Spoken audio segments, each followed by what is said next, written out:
بسم اللہ الرحمن الرحیم۔ السلام علیکم، welcome to my YouTube channel novel readers hub. میں ہوں آیت فاطمہ۔ کیسے ہیں آپ سب لوگ؟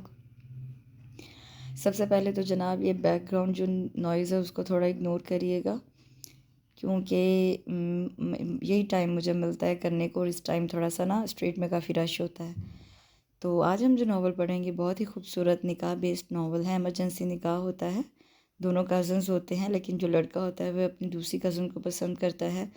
دادا کے بیمار ہونے پہ اس کا ایمرجنسی پھپھو کی بیٹی سے نکاح کر دیتے ہیں۔ نکاح کے بعد کی تھوڑی سی سٹوری اور اس کے بعد رخصتی کے بعد کی سٹوری ہے۔ بہت پیارا چھوٹا سا کیوٹ سا ناول ہے۔ لڑکا جو ہے وہ MBA کے بعد جاب کرتا ہے، بزنس کرتا ہے، اور لڑکی جو ہے وہ ڈاکٹر ہے۔ تو بہت ہی خوبصورت سٹوری ہے۔ یہ آیا تھا ہنا 2016 کے سپتمبر کے شمارے میں۔ تو جناب چلیے سٹارٹ کرتے ہیں۔ ناول کا نام ہے ستمگر اور اس کی رائٹر ہے نوال۔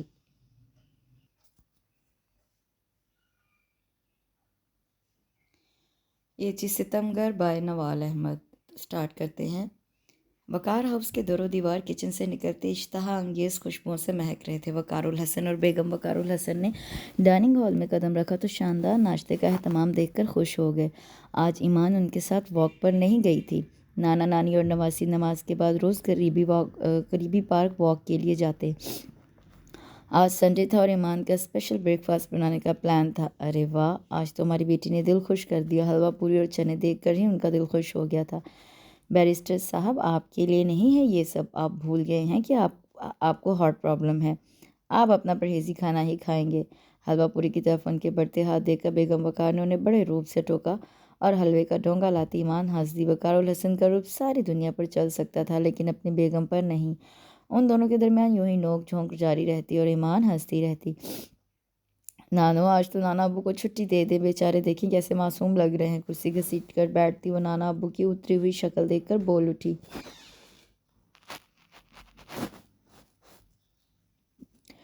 اس کی بات پر جہاں نانا ابو کا قہقہا چھوٹا وہیں نانو بھی کھل کر ہنس دی۔ ڈاکٹر ہو کر مریض کو خطرے میں ڈال رہی ہو، پھر کچھ ہوا تو خود ہی سنبھالنا۔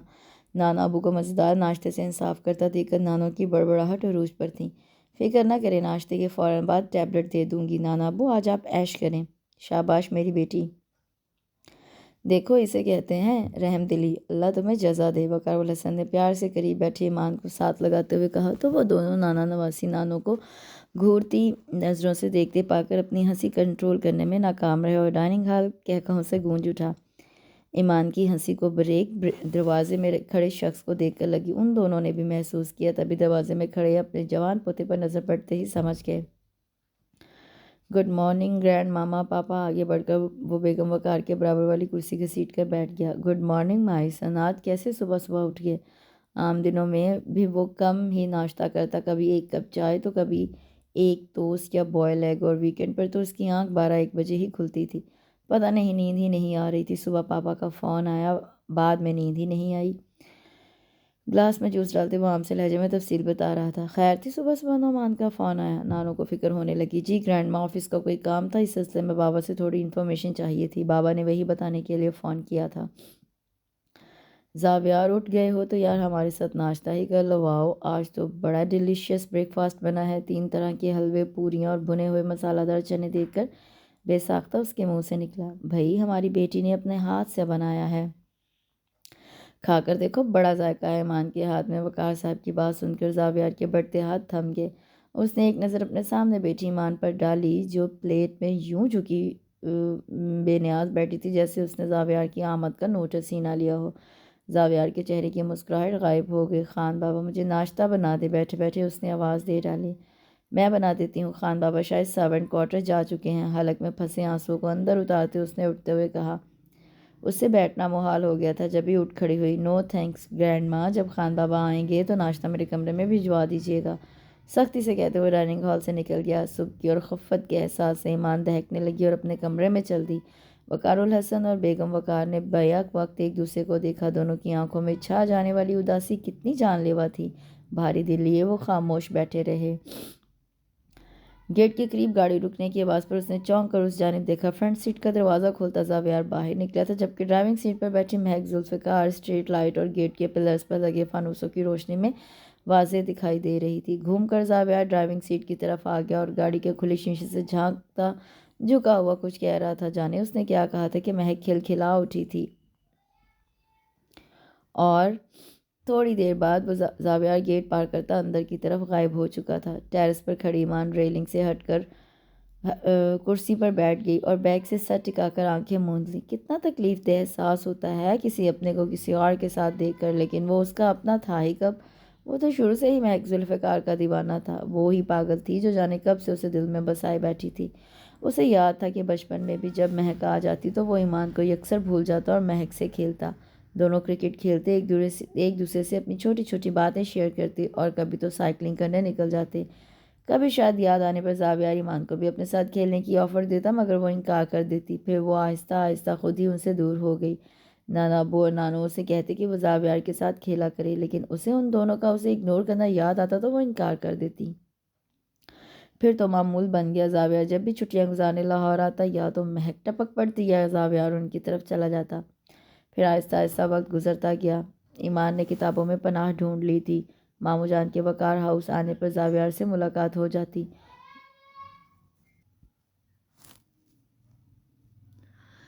وہ بہت بڑا اور بہت ہی پیارا ہو گیا تھا۔ وہ جب بھی ملتے رسم گفتگو ہی کرتے۔ زاویار زیادہ تر اس سے پڑھائی کے متعلق ہی دریافت کرتا۔ ایک دن وہ لان میں بیٹھی رٹے لگانے میں مگن تھی۔ کسی احساس کے تحت اس نے نظریں اٹھا کر ارد گرد دیکھا تو اسے پلر سے ٹیک لگائے کھڑا زاویار جو جانے کب سے اسے دیکھ رہا تھا۔ اوف! ایسے ارد گرد کا ہوش بھلائے پڑنے میں مگن تھی کہ کوئی آ کر بے شک گھر کا صفایا کر جائے تمہیں پتہ نہ لگتا، مسکرا کر کہتا وہ اس کے قریب ہی گھاس پر بیٹھ گیا۔ ایمان چپ بیٹھی رہی، کیا کہتی بھلا؟ ویسے تم اچھی خاصی بڑی ہو گئی ہو اور پیاری بھی، کون سی کلاس میں ہو؟ ناسمجھی سے اسے دیکھتے اس نے آہستگی سے جواب دیا، سیکنڈ ایئر۔ آگے کون سی فیلڈ میں جانے کا ارادہ ہے؟ ان دنوں زاویار انگلینڈ سے تعلیم مکمل کر کے آیا تھا، آگے پاکستان سے ہی کرنے کا ارادہ تھا، کیونکہ ماموں مانی اپنی اکیلی اولاد کے لیے اداس ہو جاتے تھے۔ ان 4 سالوں میں وہ جب بھی پاکستان آیا اس کی ایمان سے اتفاقاً کوئی ملاقات نہ ہوئی، یا شاید ایمان دانستہ ایسا کرتی تھی۔ میڈیکل، حیرت زدہ سی وہ صرف اتنا کہہ پائی، جانے کیوں وہ کنفیوز ہو رہی تھی۔ گڈ، تو ڈاکٹر بننا ہے؟ ویسے تم جیسی سافٹ اور پولائٹ لڑکی کو میڈیکل سوٹ نہیں کرتا ہے۔ وہ حیران تھی کہ وہ کیسے مزے سے بیٹھا اس سے باتیں کر رہا تھا، جبکہ پہلے ہاں شاید وہ اب بڑا ہو گیا تھا اور سمجھدار بھی۔ یار تم بولتی نہیں ہو، گرینڈ ماں تو کہتی ہیں تم خوب رونق لگاتی ہو گھر میں، کہیں تم مجھ سے بات کرتے کنفیوز تو نہیں ہو رہی؟ خوبصورت کلیوں والے فراک میں ملبوس، بالوں کی ڈھیلی سی چٹیاں کیے وہ بہت سادہ اور خوبصورت لگ رہی تھی۔ اس کی گندمی رنگت میں بلا کی کشش اور ملائمت تھی۔ بے اختیاری وہ اس کا جائزہ لینے لگا تھا۔ اس سے پہلے کہ وہ کوئی جواب دیتی، مہک کی آواز پر دونوں نے بیک وقت اسے چونک کر دیکھا۔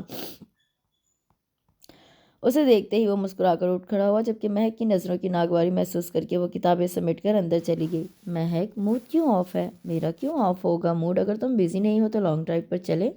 اپنے لہجے کو ہموار کرتے ہوئے اس نے کہا۔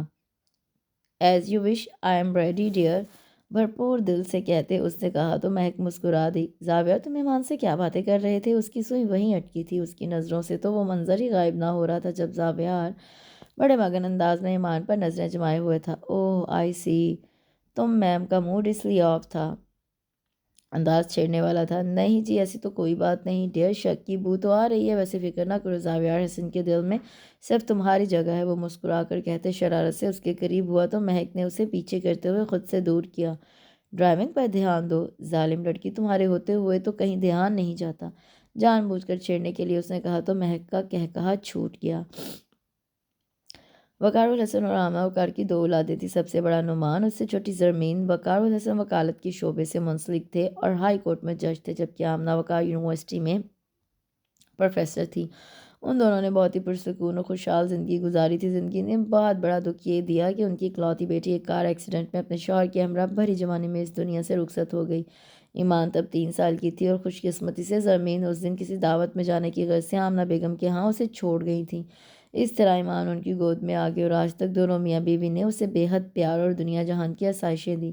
ایمان کے لیے ماں باپ، بہن بھائی اور دوستوں جیسے سب رشتے اس ایک رشتے میں قید تھے، اس کے نانا ابو اور نانو جن سے وہ اپنی جان سے زیادہ پیار کرتی تھی۔ نعمان فوج میں اعلیٰ عہدے پر فائز تھا اور اس کا پیشہ ایسا تھا کہ کبھی کہیں ٹرانسفر اور کبھی کہیں۔ کافی عرصے سے وہ کراچی میں تھا۔ نعمان کا اکلوتا بیٹا زاویار تھا۔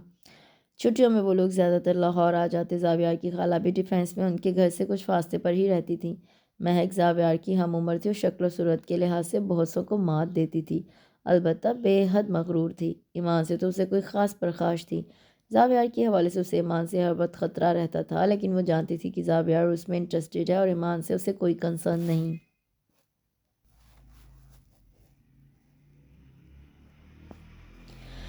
وقار، مجھے لگتا ہے ہم نے ایمان کے ساتھ زیادتی کر دی ہے۔ زاویار مہک میں انٹرسٹڈ ہے۔ آپ نے اس دن اس کا رویہ دیکھا تھا؟ پرسوچ لہجے میں کہتی آمنہ۔ وقار بڑی پریشان اور متفکر دکھ رہی تھی۔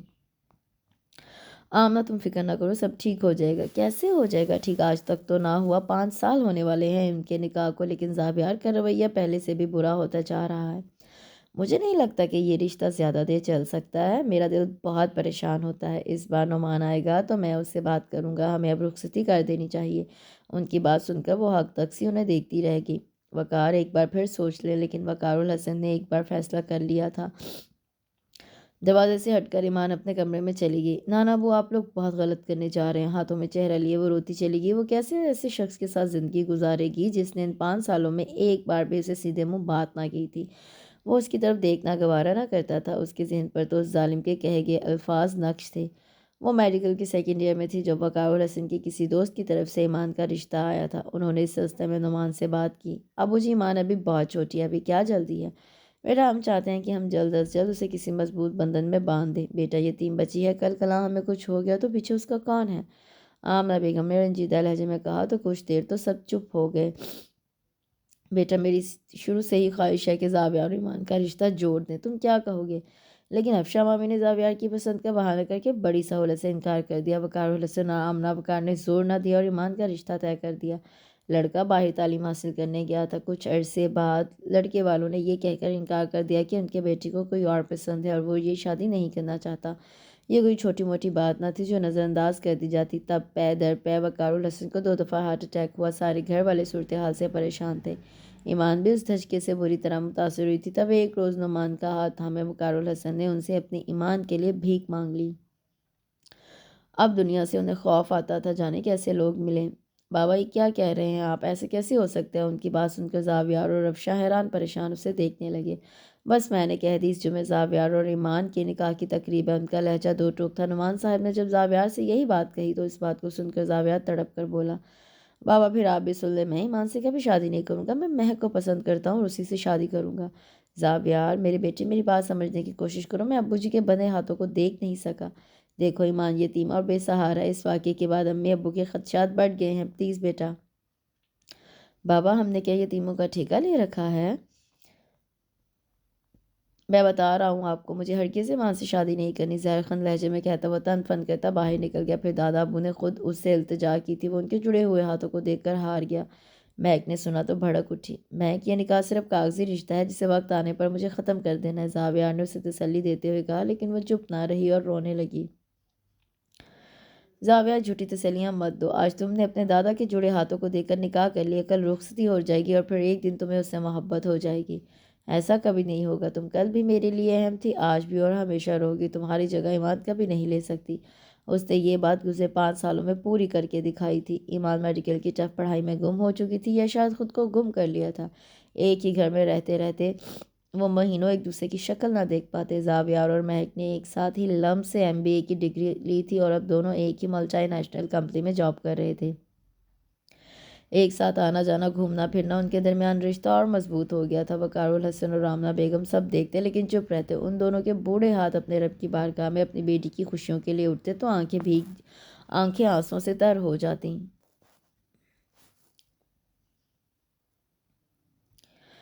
ماضی کے ورقوں کو پلٹتے اس نے اتنا رو لیا تھا کہ اب بہت ہلکی پھلکی ہو گئی تھی، لیکن سر میں ہوتا درد سونے نہیں دے رہا تھا۔ بالوں کو جوڑے کی شکل میں باندھتے دوپٹہ اوڑھتی وہ کمرے سے نکل آئی۔ ارادہ تھا چائے کے ساتھ پین کلر لے لے گی۔ کپ میں چائے انڈیل کر وہ سنک میں خالی برتن رکھنے کے لیے پلٹی ہی تھی کہ اس کی نظر کچن میں دروازے میں کھڑے زاویار پر پڑی۔ ایک لمحے کو ان دونوں کی نظریں ملی اور پھر ایمان نے نظروں کا زاویہ پھیر لیا۔ اس کی سوجی اور روئی روئی آنکھوں کی سرخی وہ دیکھ چکا تھا۔ وہ جان گیا تھا کہ وہ ڈھیر سارا روئی ہے۔ ایک پل کے لیے زاویار کو اپنے رویے پر شرمندگی ہوئی، لیکن اگلے ہی پل ایمان کی بے رخی پر تل میں لا گیا، جو اب بھی اسے اگنور کر کے سنک میں کھڑی برتن دھو رہی تھی۔ جانے زاویار کو کیا سوجی کہ اس کی چائے کا کپ اٹھا لیا، کہاں وہ اس کے ہاتھ سے بنی چیز کھانے کا روادار نہ تھا۔ شاید اسے زیادہ ہی طلب ہو رہی تھی۔ وہ مڑی تو اس کے ہاتھ پہ اپنا کپ دیکھ کر حیرت زدہ رہ گئی۔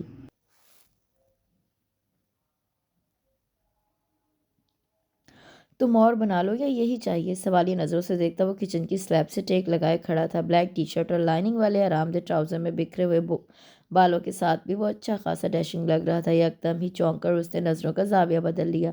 اپنی بے اختیاری پر اسے شرمندگی ہوئی۔ جانے کیا سوچتا ہوگا۔ وہ چپ چاپ کچن سے نکل آئی۔ اسی پل لائٹ چلی گئی۔ رات کے 1:30 بجے۔ یہ لائٹ جانے کا کون سا وقت تھا؟ خوف سے سوچتے وہ انٹرنس گیٹ کھولتی باہر نکل آئی۔ بہت کوشش کے باوجود اس سے جنریٹر آن نہ ہوا۔ جانے کیا مسئلہ تھا؟ پیچھے ہٹو، میں کرتا ہوں۔ اسے اپنے کب سے آواز آئی تو وہ ذرا دور کھڑی ہوگی۔ جنریٹر آن کر کے وہ سیدھا ہوا تو بے اختیاری اس کی نظر اپنے قریب کھڑی ایمان پر پڑی۔ جنریٹر آن کرنے کی تگ و دو میں اس کے بالوں کا ڈھیلا سا جوڑا کھل گیا تھا اور لمبے ریشمی کالے سیاہ بال پشت پر بکھر گئے۔ وائٹ سادہ سے کرتے میں لمبے بالوں میں چھپا اس کا وجود کسی کو پاگل کرنے کی پوری طاقت رکھتا تھا۔ اس کی نظروں کی گہرائی کو محسوس کر کے ایک پل کے لیے تو وہ گھبرائی، لیکن اگلے ہی پل بالوں کو سمیٹتی اندر غائب ہو گئی۔ یہ سب بے اختیارانہ عمل تھا۔ وہ بھی انسان تھا، سو لمحوں کے اثر سے متاثر ہو گیا تھا، لیکن پھر سر جھٹکتا، خود کو ملامت کرتا اندر کی جانب بڑھ گیا۔ مہک، آج رات کہیں ڈنر کا پلان کریں؟ سوری زاویار، آج میں فری نہیں ہوں، کچھ کام ہے، پھر کبھی کریں گے۔ اس کی طرف دیکھے بنا اس نے سادہ سے لہجے میں کہا۔ مہک، is every thing all right? کیا سب کچھ ٹھیک ہے؟ یس آف کورس، مجھے کیا ہونا ہے؟ تمہیں زیادہ ہی فیل ہوتا ہے، قدر ناگواری سے کہتی وہ پھر سے اسکرین کی طرف دیکھتے کچھ ٹائپ کرنے لگی۔ زاویار کچھ دیر کھڑا رہا، پھر اپنے آفس کی طرف بڑھ گیا۔ کچھ دنوں سے وہ محسوس کر رہا تھا کہ مہک تھوڑی اکھڑی اکھڑی سی ہے اور اسے اگنور کر رہی ہے۔ اسے وجہ سمجھ نہ آ رہی تھی۔ مہک نے اسے جاتے دیکھا اور کچھ سوچ کر ٹچ اسکرین پر کوئی نمبر پریس کرنے لگی۔ چلے ٹھیک ہے، پھر رات میں ملیں گے۔ لمبی گفتگو کے بعد فون رکھنے سے پہلے اس نے کہا اور مسکراتے ہوئے فون بند کر دیا۔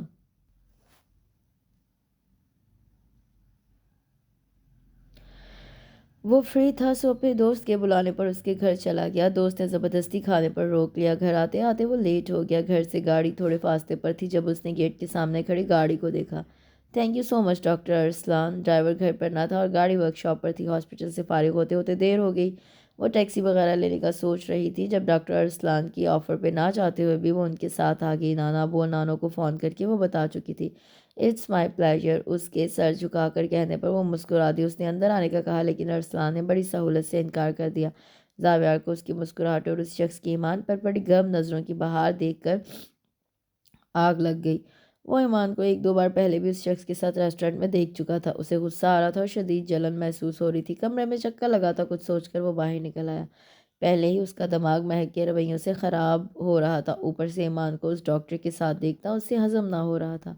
وہ نہا کر نکلی اور کمر سے نیچے آتے بالوں کو تولیے سے آزاد کرتی آئینے کے سامنے کھڑی ہوئی ہی تھی کہ دھڑم سے دروازہ کھلنے کی آواز پر چونک کر دیکھا اور حیرت زدہ رہ گئی۔ زاویار سرخ چہرہ لیے کھڑا تھا۔ وہ جلدی سے بیڈ پر پڑا دوپٹہ لینے کی غرض سے آگے بڑھی ہی تھی کہ ایک جھٹکے سے زاویار نے اس کا بازو پکڑا۔ دوپٹہ اس کے ہاتھ سے چھوٹ کر زمین پر گر گیا اور بال کندھے سے ہوتے آگے آ گئے۔ کون ہے وہ شخص جس کے ساتھ گھومتی پھرتی ہو؟ الفاظ تھے یا تیر جو اس کے اندر اتار رہا تھا۔ وہ مشکل غصہ کنٹرول کر کے بولی، آپ کون ہوتے ہیں مجھ سے سوال جواب کرنے والے؟ اور میں جس مرضی کے ساتھ پھروں آپ کو مسئلہ ہرگز نہیں ہونا چاہیے۔ It's none of your business, just shut up. بیوی ہو تم میری اور میں تم سے پوچھنے کا پورا حق رکھتا ہوں۔ اس کی بات نے اس کو آگ لگا دی تھی۔ بہت جلدی یاد آ گیا کہ آپ کی کوئی بیوی ہے، انفیکٹ منقوہا۔ 5 سال تو یاد نہ رہا۔ وہ ضبط کی انتہا پار کر چکی تھی۔ 5 سال کس صبر سے اس نے گزارے تھے یہ وہ جانتی تھی۔ کیا اسے مہک کے ساتھ دیکھ کر ایمان کو تکلیف نہیں ہوئی تھی؟ اپنا بازو چھڑاتی وہ دور ہوئی اور دوپٹہ درست کر کے پھیلا لیا۔ ہاں، آئندہ میں تمہیں اس شخص کے ساتھ ہرگز نہ دیکھوں۔ انگلی اٹھا کر اسے وارن کرتا وہ شدید غصے میں تھا۔ کیوں مانوں میں آپ کی بات اور اپنا حق جا کر اس مہک پر جتائیں؟ کچھ نہیں لگتی میں آپ کی اور نہ ہی آپ مجھ پر کوئی حق جتا سکتے ہیں۔ اسے تو سوچ سوچ کر غصہ آ رہا تھا کہ وہ اس پہ شک کر رہا ہے، جبکہ ڈاکٹر ارسلان اس کے لیے ایک کولیگ سے زیادہ کچھ نہ تھے۔ فکر نہ کرو، مہک پر بھی حق جتاؤں گا، لیکن تب جب اس نکاح کا پھندا گلے سے آزاد ہوگا۔ بہتر ہے کہ تم شادی سے انکار کر دو، ورنہ مہک سے تو میں ہر صورت شادی کروں گا، بے شک تم میری زندگی میں ہو یا نہ ہو۔ کتنا ظالم تھا، اسے ذرا ترس نہیں آیا تھا، اس پہ کتنی صفاقی سے 5 سالہ رشتے کو ختم کرنے کی بات کر رہا تھا۔ وہ خالی خالی نظروں سے اسے جاتا دیکھتی رہی۔ یک طرفہ محبت کا یہ عذاب اسے جانے کب تک جھیلنا تھا۔ آنسو اس کی گالوں سے ہوتے ہوئے دامن میں گرنے لگے۔ گھر میں شادی کی تیاریاں عروج پر تھی۔ سڑکوں پر بے وجہ گاڑی بھگاتا وہ نہایت مضطرب دکھائی دے رہا تھا۔ اس کے ذہن میں مہک کے کہے الفاظ سرسرانے لگے۔ زاویار، ہمارے راستے اب سے جدا ہیں، تم میرے کبھی تھے ہی نہیں۔ میں بیوقوف تھی جو تمہارے نکاح کے بعد بھی یہی سوچتی تھی کہ میں تمہیں حاصل کر لوں گی، لیکن مہک، میں تم سے پیار کرتا ہوں اور صرف تمہیں اپنانا چاہتا ہوں۔ ٹیبل پر دھرے اس کے ہاتھ پر اپنا ہاتھ رکھتے زاویار نے بڑے جذب سے کہا تو مہک نے تیزی سے اپنا ہاتھ کھینچ لیا۔ اچھا، گڈ مسٹر زاویار حسن، اگر آپ مجھ سے پیار کرتے ہو تو ایمان سے کیوں نکاح کیا اور اب شادی بھی کر رہے ہیں؟ تنزیہ تلخ لہجے میں کہتی وہ اسے اجنبی لگی تھی۔ اس سے پہلے کہ وہ جواب میں کچھ کہتا اس کی بات کاٹ کر وہ بول اٹھی، بس آج سے ہم دونوں کا تعلق ایک دوست اور کزن سے زیادہ کچھ نہیں۔ اس کی سخت اور ٹھوس باتوں پر زاویار کو اپنا سانس رکتا ہوا محسوس ہوا۔ مہک، پلیز میری بات سمجھنے کی کوشش کرو، اگر تم کہتی ہو تو میں ایمان کو طلاق دے دیتا ہوں۔ 5 سال میں تو نہ دے سکے زاویار، میں اب تمہاری باتوں میں نہیں آنے والی، پہلے بہت بیوقوف بنی ہوں۔ Good bye and best of luck for your future. تیز تیز لہجے میں بولتی وہ ٹک ٹک کرتی ریسٹورانٹ سے باہر نکل گئی۔ زاویار خالی ہاتھ رہ گیا۔ اسے یہ مہک اس مہک سے بہت مختلف لگی جو ہر صورت میں اسے اپنانا چاہتی تھی، چاہے اس کے لیے اسے دنیا سے لڑنا پڑے۔ فون کی وائبریشن پر وہ چونکا، جانے کب سے وہ سڑک کے کنارے گاڑی روکے کھڑا تھا۔ بابا کا فون آ رہا تھا، وہ آج ہی لاہور آئے تھے اور اسے موجود نہ پا کر پریشان تھے۔ ان کو تسلی دے کر فون آف کر کے اس نے ڈیش بورڈ پر پھینک دیا اور گاڑی کا رخ ڈیفینس ہاؤسنگ سوسائٹی کی طرف موڑ لیا۔ گھر میں خوب ہلچل تھی، دادا دادی تو یوں بڑھ چڑھ کے حصہ لے رہے تھے جیسے بالکل جوان ہوں۔ 1 ہفتہ پہلے ہی وقار ہاؤس کو روشنیوں سے نہلا دیا گیا۔ وہ چپ چاپ یہ سب دیکھ رہا تھا۔ بابا نے اسے بٹھا کر کافی دیر تک سمجھایا، لیکن وہ غائب دماغی سے بیٹھا رہا اور پھر باہر نکل گیا، اور اس کی واپسی پھر رات کے جانے کون سے پہر ہوئی تھی۔ آج اس کی مہندی کا فنکشن تھا۔ نارنجی اور زرد کنٹراسٹ کا فراک پہنے اور پھولوں کے زیور سے لدی وہ اس سادگی میں بھی غضب ڈھا رہی تھی۔ آمنہ بیگم اور وقار الحسن تو خوشی سے پاگل ہو رہے تھے۔ جو خواہش تھی وہ پوری ہو رہی تھی۔ آمنہ بیگم نے اسے پیار سے بوسہ دیا اور اس کی نظر اتاری۔ پھولوں سے سجے جھولے پر بیٹھی اس کی نظروں نے اس مجمع میں اس ستم گر کو تلاشا، لیکن وہ ہوتا تو نظر آتا۔ سارے فنکشن کے دوران سب نے اسے کالز کی، لیکن اس کا فون مسلسل آف جا رہا تھا۔ رات کے 2 بج رہے تھے۔ وہ جسمانی اور ذہنی تھکاوٹ سے چور سونے کے لیے لیٹی تھی کہ گاڑی کی آواز سن کر ننگے پاؤں بھاگ کر بالکنی میں آ گئی۔ زاویار نے گاڑی لاک کر کے اندر جانے سے پہلے ایک نظر لان پر ڈالی جہاں مہندی کے فنکشن کے آثار تھے۔ پاس پڑی کرسی کو غصے سے ٹھوکر مارتا وہ اندر کی طرف بڑھ گیا۔ ایمان نے دیکھا اور گہری سانس خارج کرتے اندر آ گئی۔ اس کے اندر کی گھٹن بڑھنے لگی تھی۔ کچھ سوچ کر وہ واش روم میں گھس گئی۔ تھوڑی دیر بعد وضو کر کے باہر نکلی اور جائے نماز بچھا کر اپنے رب کی حضور گڑ گڑانے لگی، یا اللہ، یا رب العالمین، اگر تو نے اس شخص کو میرا نصیب بنایا ہے تو اس کی محبت بھی مجھے نصیب کر۔ آنسو لڑیوں کی مانند اس کی آنکھوں سے بہہ رہے تھے۔ ہاتھ اٹھائے جانے کب تک التجائیں کرتی رہی۔ رات کے اس بہر پرسکون فضا میں اس کی سسکیاں گونجتی محسوس ہو رہی تھیں۔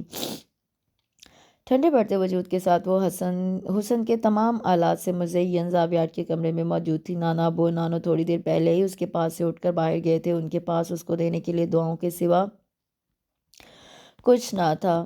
کچھ دیر بعد دروازہ کھلنے اور پھر بند ہونے کی آواز آئی تو ایمان کو اپنا دل مٹھیوں میں دھڑکتا ہوا محسوس ہوا۔ شیروانی کو اتار کر صوفے پر پھینکتے اس نے ایک نظر بیٹھ کے عین وسط میں سر جھکائے بیٹھے ایمان کو دیکھا تو زاویار کو ایک بار پھر اپنا خسارہ یاد آ گیا۔ غصے اور بے بسی کی شدید کیفیت اس پر طاری تھی، جانے کیوں وہ اس پر خود پر کنٹرول نہ کر پایا اور جھپٹنے کے انداز میں اس کا بازو کھینچتے اسے بیڈ سے اتار دیا۔ ایمان اس اچانک افتاد کے لیے تیار نہ تھی۔ جبھی وہ مشکل سنبھلی، جس جگہ تم بیٹھی تھی نا، یہ تمہارے لیے نہیں تھی۔ یہاں پر میں نے ہمیشہ مہک کو ہی دیکھا اور محسوس کیا۔ صرف اور صرف تمہاری وجہ سے میں نے اپنی محبت کو کھو دیا۔ وہ چیخ ہی تو پڑا تھا۔ ایمان کو اپنے پورے وجود میں کرچیوں کی چبھن محسوس ہونے لگی۔ اسے اپنے قدموں پر کھڑا رہنا مشکل لگا۔ دفعہ ہو جائے یہاں سے، نفرت ہے مجھے تمہارے وجود سے، سخت نفرت۔ خود پر کنٹرول کرتا وہ چیخ پڑا۔ ایمان تیزی سے ڈریسنگ میں گھس گئی۔ گھنٹے کے بعد جب وہ باہر نکلی تو وہ کمرے میں نہ تھا۔ اس کے الفاظ تھے یا کوڑے سے ذرا خیال نہ آیا کہ پہلی رات ہی اس نے اس کی اہمیت جتا دی تھی۔ ایمان کا وجود اس کی زندگی میں زبردستی تھوپی ہوئی چیز سے زیادہ کچھ نہ تھا۔ صوفے پر لیٹے اس نے خالی بیڈ کو دیکھا تو اس کے ذہن میں وہی الفاظ دہرانے لگے، میں نے اس جگہ ہمیشہ مہک کو دیکھا اور محسوس کیا ہے۔ کتنی گہری ضرب دی تھی اس نے۔ کشن میں منہ چھپا کر وہ سسک سسک کر رو دی۔ اب رونا ہی اس کا مقدر تھا۔ دن بے کیف اور راتیں بے سرور سی گزر رہی تھی۔ شادی کے ہنگاموں کے بعد گھر میں ایک بار پھر خاموشی کا راج تھا۔ گیراج میں گاڑی کھڑی کر کے وہ اندر کی طرف بڑھ گیا۔ پورا گھر سائیں سائیں کر رہا تھا۔ وقار اور الحسن بیگم وقار اپنے کسی دوست کے ہاں گئے تھے۔ نعمان اور افشاں واپس کراچی جا چکے تھے۔ نعمان کی پشاور پوسٹنگ ہو رہی تھی۔ افشاں کا ارادہ وہاں جانے کا نہیں تھا، وہ مستقل لاہور آنے کا ارادہ رکھتی تھی۔ صبح کا نکلا زاویہ رات گئے واپس آتا تو لاؤنج میں ایمان کو انتظار کرتے پاتا۔ وہ اسے کھانا دینے کے لیے بیٹھی رہتی۔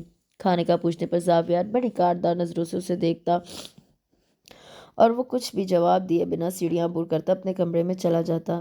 ایمان نے صبر کا چولا پہننے کا جو فیصلہ کیا تھا اس پر قائم تھی۔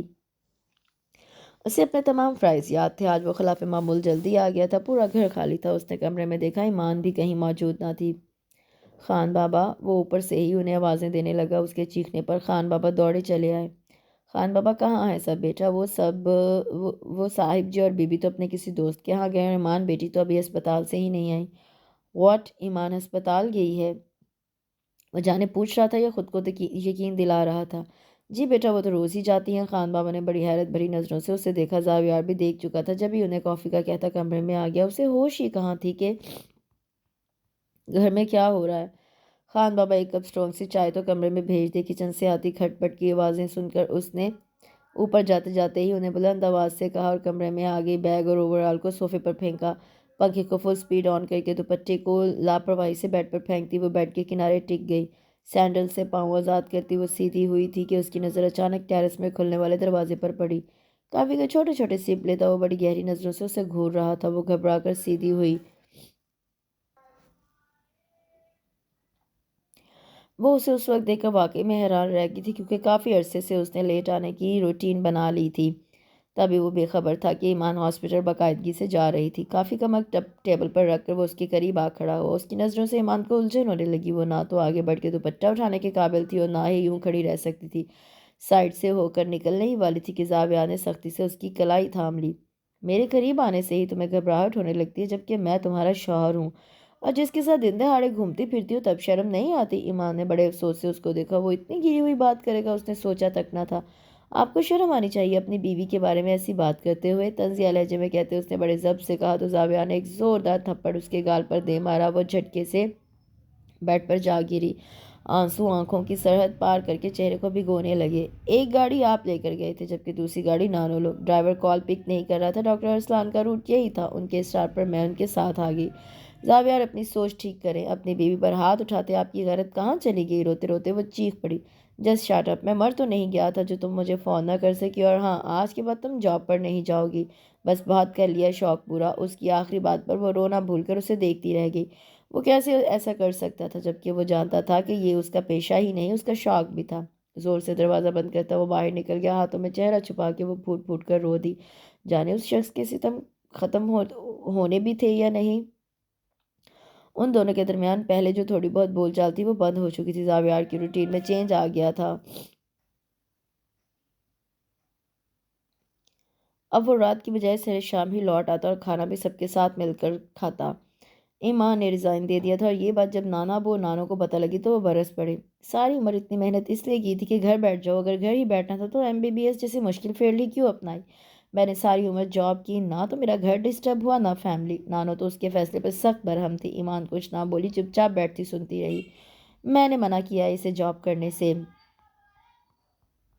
جب میں اتنا کما رہا ہوں کہ اس کی ہر ضرورت پوری ہو جائے تو اسے جاب کرنے کی کیا ضرورت ہے؟ لاؤنج میں داخل ہوتے زاویار نے نانو کی باتیں سن لی تھی جب یہ سکون سے کہتا صوفے پر دراز ہو گیا اور چینل سرچنگ کرنے لگا۔ ایمان نے اس ستمگر کو ایک نظر دیکھا جو اس کا سکون تباہ کر کے بڑا پرسکون ہو گیا تھا۔ زاویار پہلے کی طرح اب تو نانا ابو اور نانو سے بھی باتیں کرتا اور اب تو کھانا بھی گھر پر کھاتا۔ جانے اس نے اس رشتے کو قبول کر لیا تھا یا؟ لیکن زاویار، نانو کچھ کہنے ہی والی تھی کہ وہ ان کی بات کاٹتے بول اٹھا، گرینڈ ماں یہ ہمارا پرسنل میٹر ہے پلیز۔ وہ چپ ہو گئی۔ نانا ابو نے انہیں چپ رہنے کا اشارہ کیا۔ ایمان کافی دن سے اس کے بدلے تیور دیکھ رہی تھی، البتہ اسے گریز ہی برت رہی تھی۔ اس دن والا رویہ یاد آتا تو اس کی آنکھیں بھر جاتیں۔ ایمان ذرا ایک کپ چائے تو لا دو۔ وہ جو سوچوں میں گم تھی اس کے اچانک یوں بلانے پر اچھل پڑی اور پھر کٹتے ہوئے کچن میں چلی گئی۔ نعمان اور افشا کے آنے سے وقار ہاؤس میں جیسے رونق آ گئی تھی۔ افشا کا رویہ ایمان سے بہتر ہو گیا تھا، ورنہ وہ اپنی سگی بہن کے ناراض ہو جانے پر اسے اکڑی اکڑی سی تھی۔ زاویار تمہیں پتہ ہے مہک نے شادی کر لی ہے۔ لاؤنج میں اس وقت صرف وہ دونوں ہی تھے۔ ایمان انہیں ڈنر کے لیے بلانے آئی تھی۔ ان کی بات سن کر دیوار کی اوٹ میں کھڑی ہو گئی، جہاں سے اسے صرف صوفے پر دراز گود میں لیپ ٹاپ رکھے زاویار کی پشت دکھائی دے رہی تھی۔ جی ماما، اس نے آفس بھی چھوڑ دیا ہے۔ اس کے لہجے میں نہ تو حیرت تھی اور نہ ہی کوئی افسوس، اور چہرے کے تاثرات بھی نارمل تھے۔ ہاں، افسوس ہو رہا ہوگا کہ اس نے آفس چھوڑ دیا، ورنہ دیدار ہو جاتا تھا۔ ایمان اس کے تاثرات نہ دیکھ پائی تھی، جب یہ خود سے ہی نتیجہ اخذ کرتی باہر نکل گئی۔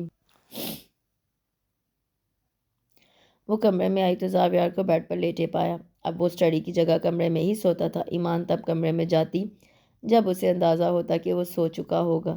وہ پہلے دن سے ہی صوفے پر لیٹ رہی تھی۔ ماموں کے ایک فرینڈ ڈنر پر انوائٹڈ تھے۔ افشا مامی کے اصرار پر اس نے زرد رنگ کی لانگ شرٹ، جس کے گلے پر گہرے گلابی رنگ کی ریشمی دھاگے کا کام تھا اور ساتھ میں سلور باریک ڈوری سے اس کی خوبصورتی میں اضافہ کیا گیا تھا، لائٹ میک اپ اور نازک سی جوڑی پہنے وہ اپنی شادی کے بعد پہلی بار تیار ہوئی تھی۔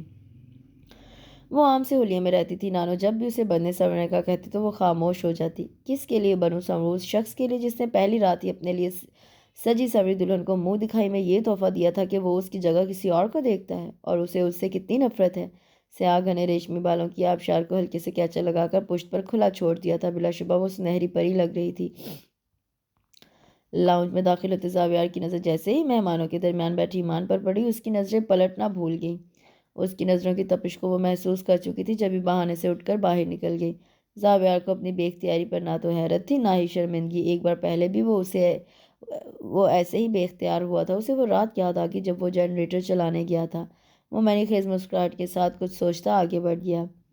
چینج کر کے وہ باہر نکلی اور نماز پڑھنے کھڑی ہو گئی۔ نماز سے فارغ ہو کر اس نے دوپٹہ اتار کر صوفے پر رکھا اور ڈریسنگ ٹیبل کے سامنے کھڑی کانوں میں پہنے ٹاپس اتارنے لگی۔ بالوں کا ڈھیلا سا جوڑا کر کے اس نے ایک نظر آئینے میں ہی بیڈ پر دراز زاویار کو دیکھا، جو کروٹ کے بل دوسری طرف رخ کیے لیٹا تھا۔ کتنی بدقسمت تھی وہ کہ اپنی محبت کو حاصل کرنے کے باوجود تشنہ لب تھی۔ ٹھنڈی سانس خارج کر کے وہ بیڈ کی طرف بڑی تکیہ لینے کی غرض سے۔ رات کے اس پہر نائٹ بلب کی نیلگوں روشنی میں ماحول کتنا پرسکون تھا۔ جھک کر اس نے سرہانے کی طرف ہاتھ بڑھایا ہی تھا کہ کسی نے ایک جھٹکے سے اسے کھینچا۔ توازن برقرار نہ رکھتے وہ جھٹکے سے گرتی اس کے سینے سے جا ٹکرائی تھی۔ وہ تو سمجھ رہی تھی کہ وہ ہمیشہ کی طرح آج بھی سو رہا ہے، لیکن اسے جاگتے پا کر اور خود کو اس کی مضبوط گرفت میں پا کر وہ بدحواس سی ہو گئی۔ اگر میرے ساتھ رہنا نہیں چاہتی تھی تو تب انکار کر دیتی، اب کیوں تماشا بنا رہی ہو؟ اس کی بدحواسی اور گھبراہٹ کو محسوس کر کے اسے غصہ آ گیا، جب بھی وہ تلخ ہو گیا۔ چھوڑے مجھے، وہ ہر صورت اس کی گرفت سے آزاد ہونا چاہتی تھی۔ آپ تو میری جگہ مہک کو دیکھنا چاہتے تھے، پھر اب کیوں؟ وہ روحانسی ہو گئی۔ اس وقت ہمارے بیچ مہک کہاں سے آ گئی؟ جہاں اتنا کچھ کر لیا وہاں یہ بھی صحیح۔ وہ کہنا چاہتی تھی کہ مہک تو ان کے بیچ ہمیشہ سے ہے، لیکن اس کی سانسوں کی گرمی کو محسوس کرتے اس سے بولا نہ گیا۔ اس کے ہونٹوں پر انگلی رکھ کر اس نے اسے مزید کچھ کہنے سے روکا۔ اس کے خوبصورت بالوں کا وہ دیوانہ ہو گیا تھا، اب بھی اس کے ریشمی بال کھل کر اسے ڈھانپے ہوئے تھے۔ آہستہ آہستہ زاویار کی گستاخیاں بڑھتی گئیں اور دو روحوں کا ملن ہو گیا۔ چہرے پر پانی کے چھینٹے مارتی وہ زاروں قطار رو رہی تھی۔ اس کے اندر کی گھٹن میں اضافہ ہو گیا تھا۔ رات کی حرکت نے ایمان کو توڑ دیا تھا۔ اسے اس کی بات یاد آئی تو وہ پھر پھوٹ پھوٹ کر رونے لگتی۔ اگر وہ اس کی طرف بڑھا تھا تو کسی جذبے کے تحت نہیں، بلکہ اپنا فرض ادا کر رہا تھا۔ اس کا یہی مطلب تھا نا، جہاں اس نے اپنے بڑوں کو خوشی کے لیے اتنی قربانیاں دے دیں، وہاں کچھ اور صحیح۔ کسی عورت کی نسوانیت پر کاری ضرب ہوتی ہے جب اس کا شوہر اسے اپنی قربت کا شرف دنیا کی رسم ادا کرنے کو دیتا ہے۔ ایمان کو اپنا وجود بے مول لگنے لگا۔ یہ دکھ اس کی رگوں میں خون کی مانند دوڑنے لگا تھا۔ زاویار کی آنکھ کھلی تو ایمان کمرے میں نہیں تھی۔ مسکرا کر بالوں میں انگلیاں چلاتا وہ واش روم میں گھس گیا۔ تیار ہو کر وہ ڈائننگ روم میں آیا تو وہ وہاں بھی موجود نہ تھی۔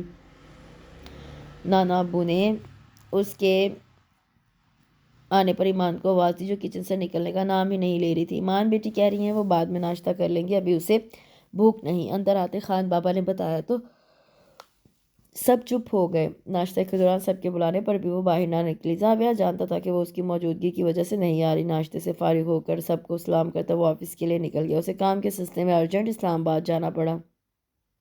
اس نے آفس سے ہی گھر اطلاع دے دی تھی اور ڈرائیور کے ہاتھ کچھ ضروری سامان منگوا لیا تھا۔ جلدی جلدی میں بھی کام نپٹاتے اسے وہاں 2 ہفتے لگ گئے۔ اس دوران اس نے ایمان کو کئی کالز کی۔ لیکن اس کا فون مسلسل آف جا رہا تھا۔ گھر کے نمبر پر فون کرتا تو سب سے بات ہو جاتی، لیکن وہ ستم کر بات نہ کرتی۔ 2 ہفتے کے دوران وہ ایمان کے رویے کو سوچتا بہت مضطرب ہو چکا تھا، جانے وہ ایسا کیوں کر رہی تھی۔ بعض اوقات خود سے کیے گئے قیاس غلط فہمی کو جنم دیتے ہیں، اور غلط فہمیاں نہ صرف رشتوں کی خوبصورتی کو بگاڑتی ہیں بلکہ انسان کو بے سکون اور بے چین بھی کر دیتی ہیں۔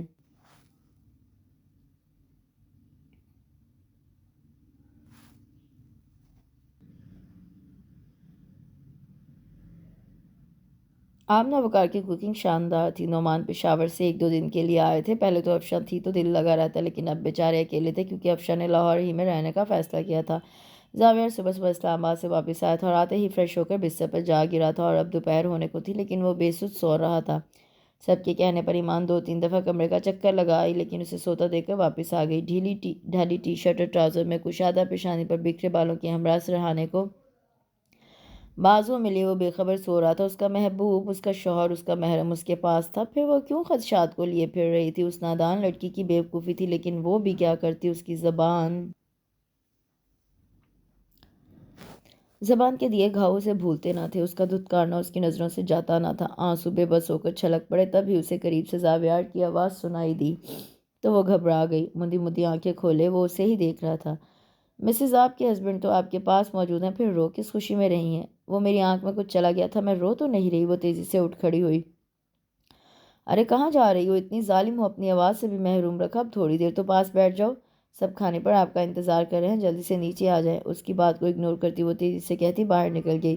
زاویار کے چہرے کی مسکراہٹ غائب ہو گئی تھی۔ وہ اس لڑکی کا رویہ سمجھنے سے قاصر تھا۔ آمنہ نے آج لنچ خود تیار کیا تھا، سندھی بریانی، کوفتے، کباب اور میٹھے میں گاجر کا حلوہ۔ وقار ہاؤس کتنا مکمل اور خوشیوں سے بھرپور تھا۔ کھانا بڑے ہی خوشگوار ماحول میں کھایا گیا۔ افشاں کو اس پل اپنے گھر کا سکون دیکھ کر اپنے ساس سسر کا فیصلہ درست لگا۔ کھانے کے بعد سب وقار الحسن کے کمرے میں جمع ہو گئے۔ نعمان کے آنے پر یوں ہی محفل جمتی تھی۔ چائے بنانے کی غرض سے ایمان باہر تھی۔ برخودار اب تو بس ایک ہی خواہش باقی ہے، وقار الحسن نے اپنے ساتھ بیٹھے زاویار کی کمر کو تھپکتے ہوئے کہا۔ وہ حیران سا انہیں دیکھنے لگا۔ مائی ڈیئر سر، حیران کیوں ہو رہے ہو؟ ابو جی کا اشارہ بچوں کی طرف ہے، بات سمجھ کر زاویار ہنس دیا۔ بیٹا، اب تم نے ہماری عملی مثالوں سے سبق سیکھنا ہے اور چائنیز پالیسی تو اپنانے کا سوچنا بھی مت۔ زاویار کے کندھے پر اپنا بازو پھیلاتے نعمان نے کہا تو سب کی ہنسی ایک بار پھر چھوٹ گئی، البتہ اس بار لال پیلی ہونے کی باری ایمان کی تھی۔ زاویار کی گرم گرم نظریں اس کے شرماتے لبھاتے وجود پر جم گئی تھی، جو لال بھبو کا چہرہ لیے باہر نکل گئی تھی۔ بعض اوقات وقت انسان پر مہربان نہیں ہوتا، خدشات دل سے نکالتی وہ بہت ہلکی پھلکی ہو گئی تھی۔ اسٹڈی روم کی صفائی کرواتے اس کی نظر ریک میں پڑے فوٹو البم پر پڑی تو اس نے نکال لیا۔ وہ ساری تصویریں لمس میں پڑھائی کے دوران کی تھی، اتنے خوبصورت پوز تھے ان دونوں کی، جگہ جگہ ایک ساتھ ہنستے مسکراتے وہ ایک دوسرے کے لیے ہی لگ رہے تھے۔ ایک تصویر کے پیچھے جو مہک کا کلوز اپ تھی، لکھا تھا مائی بیوٹی، وہ یقیناً زاویار کی رائٹنگ تھی۔ اس کے ساتھ ہی مہک کا لکھا جواب بھی موجود تھا، اٹس آل یورس۔ ایمان نے فوٹو البم اپنی جگہ پر واپس رکھ دیا۔ اسے اپنے اندر کچھ ٹوٹتا محسوس ہوا۔ ان دونوں کی محبت میں اسے اپنا آپ بہت مس فٹ لگا۔ وہ کیسے بھول گئی کہ زاویار کی پسند تو مہک ہے، میں نہیں۔ اس نے بے شک یہ رشتہ قبول کر لیا ہے، لیکن دل سے ہرگز نہیں کیا ہوگا۔ کسی کی پسند کیا اتنی جلدی بدل جاتی ہے؟ لیکن اس کی گرم لو دیتی نظریں یاد آتی تو وہ پزل ہو جاتی۔ لیکن اس شخص نے سب کو دکھانے کے لیے وہ خوش ہے ماسک چڑھایا ہے۔ زاویار، کاش تم جیسے تھے ویسے رہتے، لیکن جذبات میں منافقت ہرگز نہ کرتے۔ میں تمہیں کبھی معاف نہیں کروں گی۔ روتے ہوئے وہ کرسی پر گرنے کے انداز میں بیٹھ گئی۔ اسے اپنا سر چکراتا ہوا محسوس ہوا۔ زاویار آفس سے آیا اور سیدھا کمرے میں چلا آیا۔ واش روم سے پانی چلنے کی آواز آ رہی تھی۔ جوتے اتار کر وہ کپڑے لینے کی غرض سے ڈریسنگ روم کی طرف بڑھا، لیکن اد کھلے واش روم کے دروازے سے نظر آتا منظر دیکھ کر ٹھٹک گیا۔ سنک پر جھکی ایمان دوہری ہوئی جا رہی تھی۔ وہ تیزی سے آگے بڑھا، اسے تھام کر اس نے صوفے پر بٹھایا اور اس کے برابر میں بیٹھ گیا۔ Are you okay? اس کے لہجے میں پریشانی تھی۔ جی ٹھیک ہوں۔ وہ اٹھنے لگی کہ زاویار نے اس کا ہاتھ تھام لیا۔ ایمان، اس کا چہرہ اونچا کرتے اس نے دھیمے سے اسے پکارا۔ ایمان ہنوز نگاہیں جھکائے بیٹھی رہی۔ کوئی پرابلم ہے تو شیئر کرو، کیوں ہر وقت اداس رہتی ہو؟ اس کا ہاتھ تھامے وہ نرمی سے کہہ رہا تھا۔ اس کا رویہ کافی دن سے بہت الجھا وہ محسوس کر رہا تھا۔ مجھے کوئی پرابلم نہیں۔ اپنا ہاتھ چھڑاتی وہ کمرے سے نکل گئی۔ اسی لمحے زاویار کا فون بجنے لگا۔ اسکرین پر مہک کالنگ جگمگا رہا تھا۔ مہک واپس آ گئی تھی انگلینڈ سے، شادی کے بعد وہ انگلینڈ چلی گئی تھی، لیکن اب پھر آ گئی تھی۔ تم نکلو، میں بس 5 منٹ تک آتا ہوں۔ تھوڑی دیر بعد تیار ہو کر زاویہ گاڑی لے کر نکل گیا۔ اس رات ہی ایمان کو واٹس ایپ پر کسی انجان نمبر سے کچھ تصویریں ملی۔ تصویریں دیکھنے پر اس کے پاؤں تلے زمین نکل گئی۔ وہ کسی ریسٹورینٹ میں بیٹھے زاویار اور مہک کی تصویریں تھیں۔ کئی جگہ زاویار کا ہاتھ مہک کے ہاتھ پر تھا۔ غصے کا بے اختیار ریلا اس کے اندر اٹھا۔ جہاں اتنا کچھ کر لیا وہاں یہ بھی صحیح۔ اس کے الفاظ اس پر کوڑوں کی صورت برسنے لگے۔ اس شخص نے صرف دوسروں کی خوشی اور اپنی جسمانی اور نفسیاتی ضروریات کو پورا کرنے کے لیے اسے استعمال کیا تھا۔ کئی مواقع پر ایمان سوچتی کہ شاید وہ فضول سوچ رہی ہو سکتا ہے زاویار کو اس سے محبت ہو گئی ہو۔ ایک بار پھر احساس کمتری اور اپنی نسوانیت کو روننے کا دکھ اسے پاگل کرنے لگا۔ اس کی حالت دن بدن عجیب ہو رہی تھی۔ اسے اپنے اندر کی تبدیلیوں کا ادراک تھا۔ جب بھی بے انتہا اذیت ہو رہی تھی۔ کمرے میں آئی تو بیڈ کام سے ٹیک لگا کر بیٹھے زاویار لیپ ٹاپ پر کام میں مصروف تھا۔ زور سے آتی ابکائی کو روکتی وہ واش روم کی طرف بھاگی۔ اس کی حالت دیکھ کر زاویار کو پریشانی ہونے لگی۔ نہ کچھ بولتی تھی نہ ہنستی تھی۔ جانے اسے کون سا دکھ اندر ہی اندر کھائے جا رہا تھا۔ چلو ڈاکٹر کے پاس چلتے ہیں۔ اس کا ہاتھ تھام کر اسے اٹھانے اس نے کہا تو ایمان چیخ پڑی۔ کچھ نہیں ہوا مجھے، کہا نا کہیں نہیں جانا مجھے۔ وہ اٹھی ہی تھی کہ چکرا کر گر گئی۔ اپنے بازو میں جھولتی ایمان کو بے ہوش ہوتا دیکھ کر زاویہ گھبرا گیا اور اگلے ہی لمحے اسے بیڈ پر لٹا کر نمبر ملانے لگا۔ تھوڑی دیر ہی ڈاکٹر آ گیا۔ چیک اپ کے بعد اس نے جو خبر دی اسے سن کر سب کے پریشان چہروں پر خوشی کے رنگ بکھر گئے۔ خوش تو زاویار بھی بہت تھا، لیکن ایک چبھن باقی تھی۔ ایمان خود ڈاکٹر تھی، وہ اپنی حالت سے بے خبر نہ ہوگی، پھر اس نے چھپایا کیوں؟ وہ کیوں پریشان تھی؟ ان تمام سوالوں کے جواب ایمان کے پاس تھے، لیکن وہ کچھ بولتی ہی نہ تھی۔ ایک پل کو تو ایمان کا دل چاہا کہ اس ستمگر سے پوچھے کہ وہ ایسا کیوں کر رہا ہے کہ ملتا کسی سے تھا اور یہاں بھی اس کے سامنے اس کا خیر خواہ بنا رہتا، لیکن چپ رہ جاتی، صرف یہ سوچ کر کہ شاید وہ بھرم رکھ رہا ہے رشتے کا۔ اگر اس کے پوچھنے پر اس نے کہہ دیا کہ وہ صرف یہ رشتہ نبھا رہا ہے، اس سے زیادہ کچھ نہیں، تو وہ مر جائے گی۔ اسے یہ بھرم قائم رکھنا تھا۔ ان دنوں زاویہ بہت ڈسٹرب تھا۔ ایک طرف تو وہ ایمان کی طرف سے پریشان تھا اور دوسری طرف ایمان کا رویہ۔ وہ خود سے بہت لاپرواہ ہو گئی تھی، نہ کھانے پینے کا خیال رکھتی اور نہ ہی میڈیسن وقت پر لیتی۔ باقی گھر والوں کے ساتھ اس کا رویہ بہتر تھا، لیکن اس کی طرف دیکھنا وہ پسند نہ کرتی۔ اس کے لاسٹ منتھ چل رہے تھے اور وہ بہت ویک ہو گئی تھی۔ ایک دن تنگ آ کر اس نے اسے کہہ ہی دیا، ایمان میں نہیں جانتا کہ تم یہ سب کیوں کر رہی ہو، لیکن اتنا ضرور جان گیا ہوں کہ تم مجھ سے محبت نہیں کرتی۔ ایک بات بتاؤں، مجھے ہمیشہ لگتا تھا کہ تم مجھے پسند کرتی ہو، تمہاری آنکھیں مجھے دیکھ کر چمکنے لگتی تھیں، لیکن اب مجھے احساس ہوا کہ وہ سب فریب تھا۔ بعض اوقات ہم جسے محبت سمجھتے ہیں وہ نظروں کا دھوکہ ہوتا ہے، اور میں نے زندگی میں یہی سیکھا ہے۔ افسوس تو مجھے اس بات کا ہے کہ تمہاری زندگی دادا دادی کے غلط فیصلے کی نظر ہو گئی۔ افسوس کہ میری محبت اور توجہ بھی تمہیں میرا نہ بنا سکی۔ کتنے دکھ سے اس نے کہا تھا۔ ایمان کو اپنے دل کے ٹکڑے ہوتے محسوس ہوئے۔ اس کی آنکھوں کی سچائی سے وہ مضطرب ہو گئی۔ اس کی محبت اس کی وجہ سے تکلیف میں تھی، وہ پھوٹ پھوٹ کر رو دی۔ اس کا آخری جملہ اس پر کوڑے برسانے لگا۔ کہاں غلطی تھی، کہاں اور کیسے ان کے درمیان غلط فہمی ہوئی، وہ سوچتی رہ گئی۔ گھر میں مکمل خاموشی تھی، سب اپنے اپنے کمروں میں تھے۔ کافی دیر تک لان میں واک کرنے کے بعد وہ اندر آ گیا۔ اوپر جانے کے لیے اس نے پہلی سیڑھی پر قدم رکھا ہی تھا کہ ایمان کے کمرے کا بند دروازہ دیکھ کر اسے کچھ یاد آ گیا۔ کچھ دن پہلے کی بات ہے کہ رات کو اس کی آنکھ کھلی تو اپنے برابر میں خالی جگہ دیکھ کر تھوڑا حیران ہوا، لیکن یہ سوچ کر لیٹا رہا کہ شاید واش روم میں ہوگا۔ کافی دیر تک جب وہ نہ آئی تو وہ پریشان سا اٹھ گیا۔ کمرے میں وہ کہیں نہ تھی۔ سیڑھیاں اترتے اس نے ایمان کے کمرے کی جلتی لائٹ دیکھ لی تھی۔ کھڑکی سے اندر کا منظر وہ دیکھ سکتا تھا۔ بیڈ پر بیٹھی ڈائری گود میں رکھے وہ کچھ لکھتی جا رہی تھی اور ساتھ ساتھ روئے جا رہی تھی۔ وہ جیسے دبے پاؤں گیا تھا ویسے ہی آ گیا۔ اس لمحے وہ واقعہ اس کی نظروں کے سامنے گھوم گیا۔ وہ اس کے روم میں آیا، اس نے ہر جگہ دیکھ لیا، لیکن اسے وہ ڈائری کہیں نہیں نظر آئی۔ اچانک کچھ سوچ کر اس نے بیڈ کا گدا اٹھایا تو بلیک کور والی وہ ڈائری اسے نظر آ گئی۔ وہ ڈائری کو لے کر وہیں بیٹھ گیا۔ کھولتے ہی اسے دھچکا لگا۔ اس کی تصویر پہلے صفحے پر اٹیچ تھی اور نیچے لکھا تھا، زاویہ حسن، میری محبت، میرا عشق، میری زندگی۔ جوں جوں وہ پڑھتا گیا اس پر حقیقت کھلتی گئی۔ شادی کی رات والی باتوں کا ذکر بھی کیا تھا۔ جب میں سوچتی ہوں کہ زاویہ نے کسی جذبے کے تحت نہیں، رسم نبھانے کو اپنی قربت کا شرف مجھے دیا، تو میرا دل کرتا ہے میں خود کو مار ڈالوں۔ اس نے میری روح کو گھائل کیا ہے۔ ہر بات وہاں درج تھی، اسٹڈی میں دیکھی گئی البم کا ذکر، پھر واٹس ایپ پر موصول ہونے والی فوٹو۔ یہاں وہ ٹھٹکا، کون سی تصویریں تھیں وہ جس نے ایمان کو یقین دلانے پر مجبور کر دیا کہ میں اسے دھوکہ دے رہا ہوں؟ وہ سوچ میں پڑ گیا اور جو آخری بات اس ڈائری میں درج تھی وہ اس رات کی تھی جس دن زاویہ نے بڑے افسوس سے اسے بہت کچھ کہا تھا۔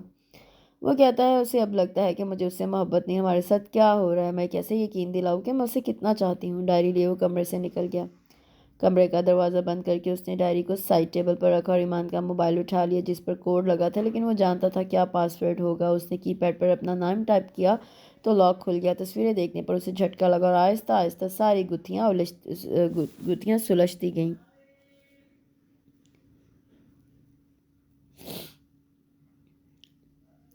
شادی کے بعد آفس جاب کرنے پر اسے معلوم ہوا کہ مہک آفس چھوڑ چکی اور وہ وہیں اسے دوسرا جھٹکا ایک اور خبر سن کر لگا۔ اسے کولیگ نے بتایا کہ اسے اب جاب کرنے کی ضرورت نہیں رہی کیونکہ اس نے فرم کے مالک کے بیٹے سے شادی کر لی۔ ایک دفعہ تو اسے یقین نہ آیا لیکن اپنے کانوں سے سننے پر اسے یقین آ گیا۔ وہ مہک کی طرف اسے پوچھنے گیا تھا اس نے ایسا کیوں کیا۔ دراصل شروع میں اس کا یہی ارادہ تھا کہ وہ ہر صورت ایمان کو طلاق دے دے گا۔ اسے ایمان کو ہر صورت پانا تھا، مہک کو ہر صورت پانا تھا، چاہے اس کے لیے اسے اپنے گھر والوں کو ہی چھوڑنا پڑتا۔ لیکن اس کی باتیں سن کر وہ سن رہ گیا۔ ماما، دیکھا آپ نے کہ آپ کی بیٹی نے کیسے ایک ہی تیر سے دو شکار کر ڈالے۔ ولید جو کہ اس کا شوہر اس جیسے امیر کبیر شخص کو بھی حاصل کر لیا اور زاویار کو بھی بڑی آسانی سے رستے سے ہٹا دیا۔ وہ ساری عمر اسی بات کا غم مناتے گزار دے گا کہ ایمان کی وجہ سے وہ مجھے حاصل نہ کر سکا جبکہ مجھے اب اس میں کوئی دلچسپی نہیں رہی۔ بڑے فخری انداز میں کہتی وہ اپنے کارنامے بیان کر رہی تھی اور وہ ایمان، اس کے لہجے سے ایمان کے لیے نفرت کی بو آ رہی تھی۔ بیچاری ساری عمر زاویار کی محبت کے لیے ترستی رہے گی۔ زاویار انہیں قدموں پر واپس چلا گیا۔ وہ سوچتا تو اس کا دماغ پھٹنے لگتا۔ اسے یقین نہ آیا محبت فریب بھی ہو سکتی ہے۔ آہستہ آہستہ اسے ایمان سے کی گئی اپنی زیادتیاں یاد آتی گئیں۔ وہ معصوم اور سادہ سی لڑکی آج تک اس کے ہر ظلم و زیادتی کو صبر سے سہ رہی تھی۔ وہ رات کے گھر جاتا تو اسے اپنے انتظار میں پاتا اور اس کا ہر کام ہر ضرورت وہ بن کہے پوری کر دیتی تھی، لیکن اس نے اس کے ساتھ کیا کیا؟ اس کے خوابوں کو رون ڈالا، اس پر شک کیا اور ہر لمحہ اسے احساس دلایا کہ وہ میری ذات پر بوجھ ہے، مجھے اس سے کس قدر نفرت ہے۔ اپنا رویہ یاد کر کے اسے شرمندگی ہوئی۔ اس نے سب کچھ ٹھیک کرنے کی ٹھانی۔ وہ کسی غرض کے تحت نہیں بلکہ سچے جذبات سے اس کی طرف بڑھا تھا، مگر تب شاید وقت اس کے ہاتھ سے نکل چکا تھا۔ اور ہاں، اس دن جو اسے مہک کی کال آئی تھی وہ اس دن آخری بار اسے اپنا فیصلہ سنانے گیا تھا۔ مہک کی ولید سے لڑائی ہو گئی تھی کیونکہ ولید ٹائم پاس کرنے والا بگڑا ہوا لڑکا تھا۔ اس طرح ان دونوں کی علیحدگی ہو گئی۔ مہک ایک بار پھر زاویار کی طرف بڑھی تھی لیکن اب وہ سچائی سے واقف تھا۔ اس دن بھی اس نے مہک کو بتا دیا کہ وہ اس کی حقیقت جان چکا ہے۔ تب مہک روتے ہوئے اس سے معافی مانگنے لگی تھی۔ اسے اس پر ترس آ گیا تھا اور اسے تسلی دینے لگا۔ ایمان دم سادے بیٹھی اس کے منہ سے ساری حقیقت سن رہی تھی۔ یا اللہ، میں نے زاویار کو کتنا غلط سمجھا۔ وہ سوچ میں رہ گئی۔ ایمان، میں جانتا ہوں کہ شروع میں غلطی میری تھی، مگر میں جب تمہاری طرف بڑھا تو دل کی رضا اور سچائی کے ساتھ بڑھا تھا۔ کتنا عرصہ ہم دونوں نے ایک غلط فہمی کی نظر کر دیا۔ کاش تم ایک بار مجھ سے کھل کر بات تو کرتی۔ ہاں، یہ بات ٹھیک ہے، مجھے مہک پسند تھی۔ پسند تو بہت سی چیزیں ہوتی ہیں، پسند تو بدلتی رہتی ہے، لیکن محبت کسی ایک سے ہوتی ہے، کسی خاص سے۔ تم میری بیوی تھی اور مجھے کیسے تم سے محبت ہو گئی یہ میں نہیں جانتا،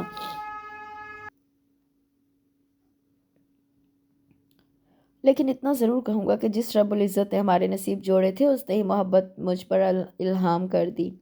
وہ سب کہہ کر رکا نہیں اور باہر نکل گیا۔